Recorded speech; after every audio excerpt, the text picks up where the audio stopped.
आज है 19 मार्च 2026, दिन गुरुवार। लेकिन आज का दिन बाजार के लिए रहा बेहद खतरनाक। क्या हुआ ऐसा कि कुछ ही घंटों में लाखों करोड़ डूब गए? चलिए जानते हैं पूरी सच्चाई। दोस्तों, आज बाजार ने ऐसा झटका दिया है कि हर निवेशक चौंक गया। सुबह जैसे ही लोगों ने अपना ट्रेडिंग ऐप खोला, पूरा स्क्रीन लाल। ऐसा लग रहा था जैसे मार्केट में किसी ने ब्रेक ही फेल कर दिए हों। कुछ ही देर में साफ हो गया, आज गिरावट साधारण नहीं, बहुत बड़ी है।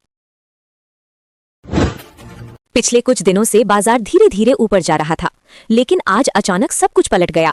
सेंसेक्स सीधे 2497 अंक फिसलकर 74,207 पर आ गया और निफ्टी भी 776 अंक टूटकर 23,002 पर बंद हुआ।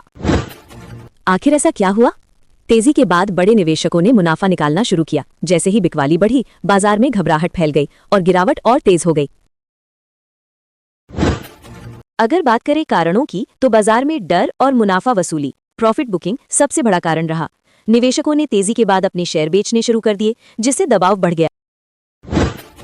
निफ्टी के लगभग सभी शेयर लाल थे, सिर्फ ओएनजीसी ही हरे रंग में दिख रहा था। बैंक निफ्टी 1875 अंक गिर गया। मिड कैप इंडेक्स भी करीब 1800 अंक टूट गया। डर इतना ज्यादा था कि इंडिया विक्स 21% उछल गया, यानी बाजार में घबराहट अपने चरम पर थी।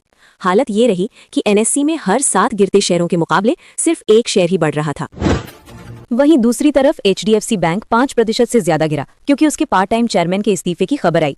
वहीं तेल कंपनियां जैसे एचपीसीएल, बीपीसीएल और इंडियन ऑयल इस महीने पहले ही करीब 25% टूट चुकी है। ऊपर से ब्रेंट क्रूड $117 के करीब पहुंच गया, जिससे और दबाव बढ़ गया। निवेशक ने फोन बंद किया और सोचा, आज बाजार ने साफ बता दिया, डर जब हावी होता है तो कोई भी शेयर सुरक्षित नहीं रहता। भारतीय शेयर बाजार में आज बड़ी गिरावट देखने को मिली, जहां महज कुछ घंटों में निवेशकों की भारी दौलत साफ हो गई। बीएसई पर लिस्टेड कंपनियों का कुल मार्केट कैप घटकर करीब 4.26 लाख करोड़ रुपए रह गया, जबकि इससे पहले ये 4.38 लाख करोड़ रुपए के आसपास था। यानी सिर्फ 6 घंटे के भीतर लगभग 11.95 लाख करोड़ रुपए बाजार से गायब। इस तेज गिरावट के पीछे कई बड़े कारण सामने आए हैं।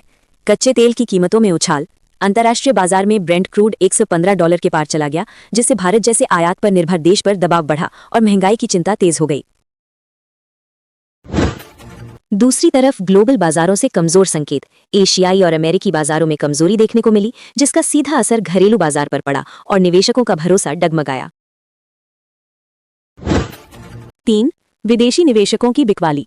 विदेशी संस्थागत निवेशकों एफआईआई ने करीब 2,700 करोड़ रुपए से ज्यादा के शेयर बेच दिए, जिससे बाजार में बिकवाली का दबाव और बढ़ गया। डर का माहौल, विक्स में उछाल। इंडिया विक्स में 16% से ज्यादा की तेजी दर्ज हुई, जो बाजार में बढ़ती घबराहट और अनिश्चितता का संकेत देती है।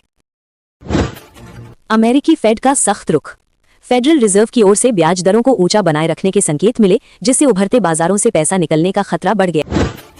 अगर बात करें एचडीएफसी बैंक से नकारात्मक खबर, एचडीएफसी बैंक के चेयरमैन के इस्तीफे की खबर से बैंकिंग सेक्टर में दबाव आया और इसका असर पूरे बाजार पर देखने को मिला।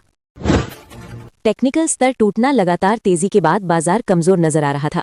जैसे ही अहम सपोर्ट लेवल टूटे, बिकवाली तेज हो गई और गिरावट बहरी हो गई। कुल मिलाकर ग्लोबल दबाव, घरेलू कमजोरी और निवेशकों की घबराहट, तीनों ने मिलकर बाजार को नीचे खींच दिया।